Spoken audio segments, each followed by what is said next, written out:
चला तर मग आज देवकृपा डायरीजमध्ये बनवूया एकदम चविष्ट अशी घरगुती वाटाण्याची भाजी। सर्वात आधी आपण उकडलेले वाटाणे मिक्सरच्या जारमधून काढून बाजूला ठेवूया। आता पॅनमध्ये तेल घालूया। गरम झाल्यावर त्यात जिरे आणि मोहरी टाकूया।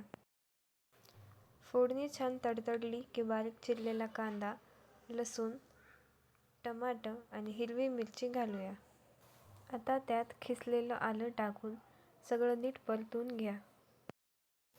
मग घालायचे मसाले: हळद, लाल मिरची पावडर, किचन किंग मसाला, गरम मसाला आणि चवीनुसार मीठ। सगळं नीट मिक्स झालं की आपण तयार केलेली वाटाण्याची पेस्ट आणि थोडी कोथिंबीर घालूया। आता थोडंसं पाणी टाकून भाजी छान मिक्स करून घेऊया। त्यानंतर त्यात वाटाणे घालून वरून पुन्हा थोडी कोथिंबीर टाकूया। आता सगळं एकत्र छान मिक्स करून घ्या। त्यानंतर वरतून थोडंसं दही टाकूया। सगळं एकत्र छान मिक्स करा आणि रेडी आहे आपली गरमागरम वाटाण्याची भाजी। घरच्या चपाती किंवा भाकरीसोबत खूपच छान लागते।